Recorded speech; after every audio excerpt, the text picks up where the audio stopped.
La situación que vivimos nos ha forzado a recordar un episodio de la historia que, aunque ocurrió hace solo 100 años, habíamos condenado al olvido por lo horrible que fue, como si la historia pudiese desaparecer simplemente no hablando de ella. La gripe española fue una pandemia causada por un virus gripal, como este, que afectó a 1/3 de la población del planeta y causó entre 50 y 100 millones de muertos. Se la etiqueta como la última de las grandes plagas, de nuevo, en un intento de distanciarnos del horror que supuso, como si aquello hubiese ocurrido en un tiempo prehistórico que es imposible que se repita. La gripe española está relativamente bien documentada, así que en esta nueva entrega de la serie Episodios desconocidos de la historia, nos centramos en el enigma que nunca ha llegado a resolverse: ¿cómo se originó? Hipótesis hay, pero precisamente la que se desconoce es la basada en el último estudio serio al respecto, que apunta que aquella fatídica pandemia que fue la gripe española se originó en China.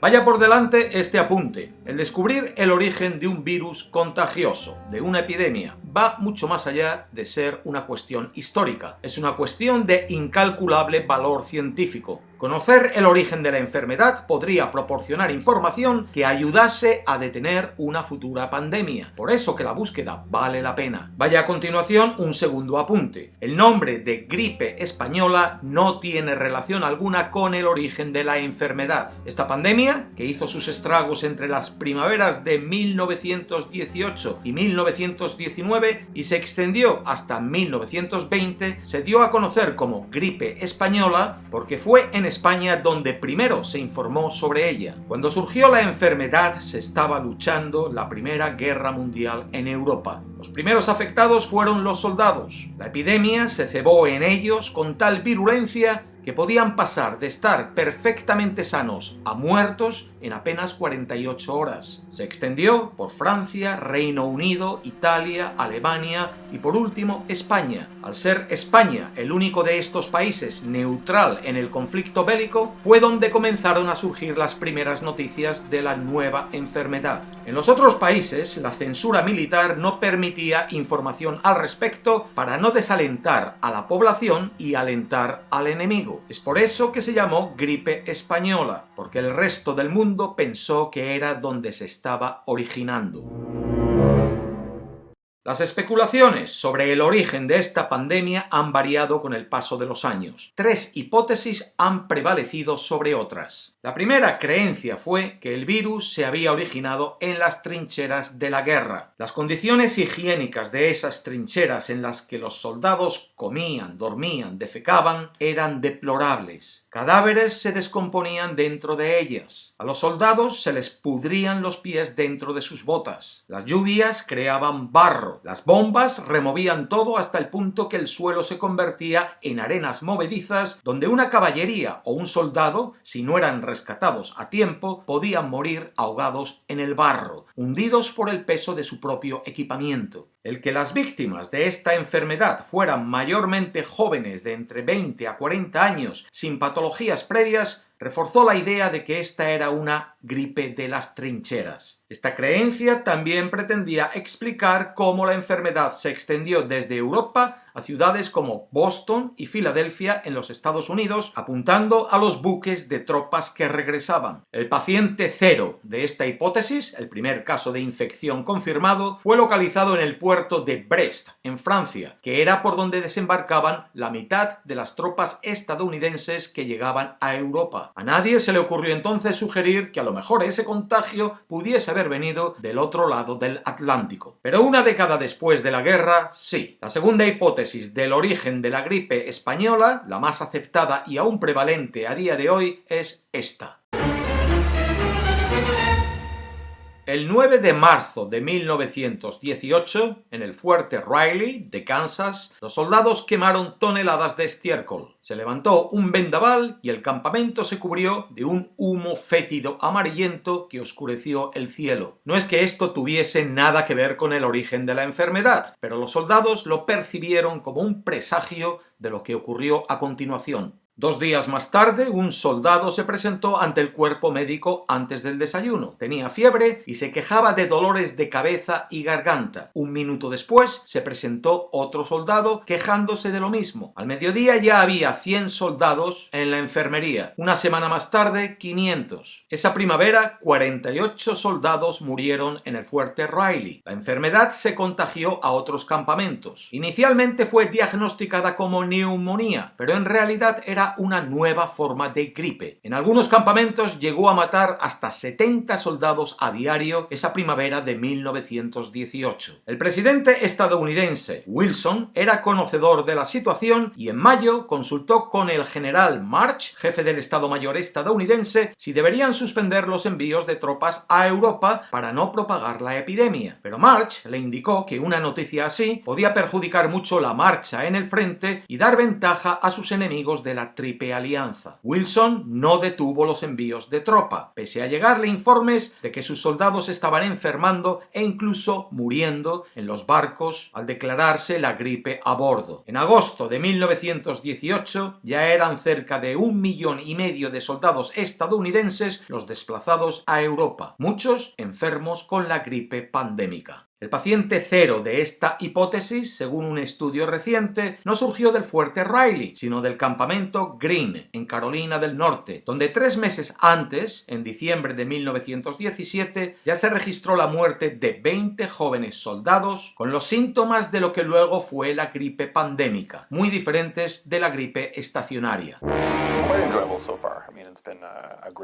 Y por último, la tercera hipótesis que historiadores y científicos están aceptando cada vez en mayor número viene de un estudio llevado a cabo por el historiador Mark Humphreys de la Universidad Memorial de Terranova de Canadá y publicado en su libro La última plaga en 2013. A pesar de ser un estudio relativamente reciente, del que informó un año más tarde National Geographic, parece haber pasado desapercibido para los medios de comunicación de masas. En Wikipedia, a día de hoy, aún no se encuentra referencia a esto. Esta hipótesis sitúa el origen de la pandemia en China. Antes que Humphreys, otro historiador, Christopher Langford, ya había apuntado también hacia China al demostrar que China sufrió una tasa de mortalidad por gripe española más baja que otras naciones, lo que podía sugerir que la población tenía cierta inmunidad debido a la exposición anterior al virus. Registros no descubiertos anteriormente a los que Humphreys tuvo acceso confirman que una de las historias paralelas de la guerra, la movilización de 96.000 trabajadores chinos para trabajar detrás de las líneas británicas y francesas en el frente occidental de la Primera Guerra Mundial, pudo haber sido la fuente de la pandemia. En su nuevo informe, Humphreys encuentra evidencia de archivo de que una enfermedad respiratoria que azotó el norte de China en noviembre de 1917 fue identificada un año después por funcionarios de salud chinos como idéntica a la gripe española.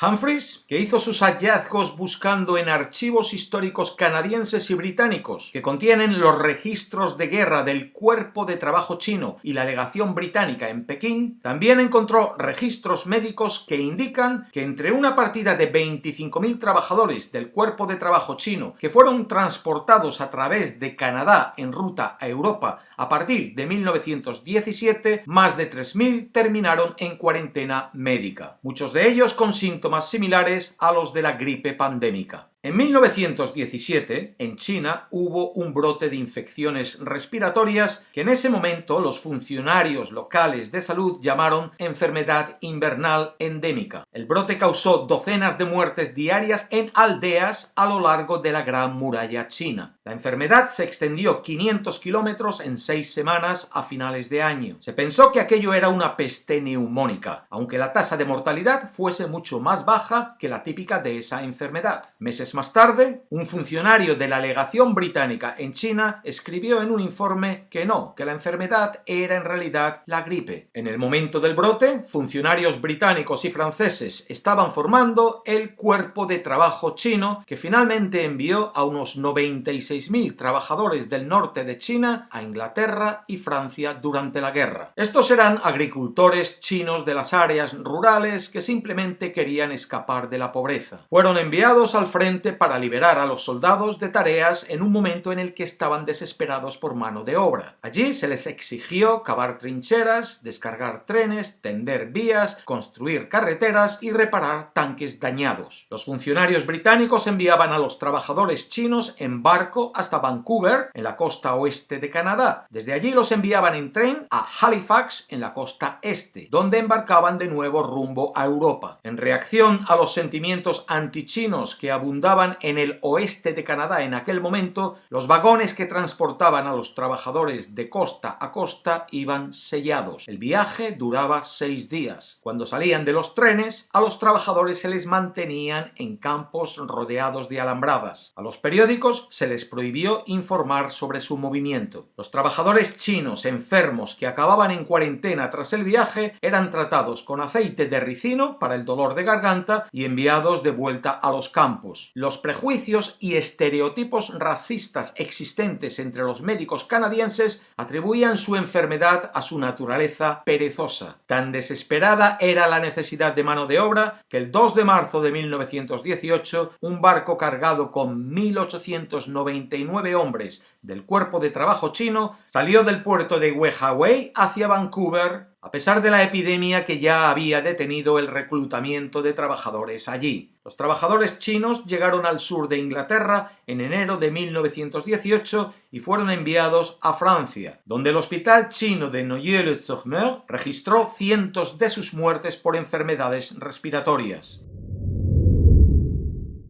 La hipótesis de Humphreys parece ahora la más certera sobre el origen de la gripe española. En cualquier caso, su hipótesis no se va a confirmar hasta que se encuentre una muestra genéticamente identificada del virus de la gripe española en una de aquellas víctimas que murieron en China en 1917. No es probable, pero es posible. Muestras tomadas de la gripe española en víctimas de la época existen. Expertos como Jeffrey Taubenberger, del Instituto Nacional de Alergias y Enfermedades Infecciosas, han buscado este tipo de muestras en cadáveres por todos los continentes. El equipo de Taubenberger, en 2011, analizó muestras de virus de la gripe tomadas de autopsias de 32 víctimas del brote de 1918. La primera muestra encontrada hasta ahora es la de un soldado estadounidense que murió el 11 de mayo de 1918 en un campamento de Iowa. Pero el equipo sigue buscando casos anteriores. Bastaría que apareciese una de esas muestras en un campesino chino fallecido en 1917 en alguna de esas aldeas a lo largo de la muralla china, de donde casi 100.000 chinos fueron sacados para ser enviados a cavar trincheras hasta la otra parte del mundo, para que el enigma estuviese finalmente resuelto. Al final, 140.000 chinos sirvieron en la Primera Guerra Mundial junto a las fuerzas aliadas. Fallecieron unos 20.000. Estos hombres nunca fueron homenajeados hasta que en 2014 algunas organizaciones chinas en el Reino Unido lanzaron una campaña llamada Asegurándonos que recordamos. Finalmente, en noviembre de 2017, una ceremonia de recuerdo tuvo lugar en Londres para homenajear al cuerpo de trabajo chino. El lugar donde se ubicará un monumento permanente a la memoria de estos hombres ya está decidido y ahora mismo el monumento se está construyendo en China.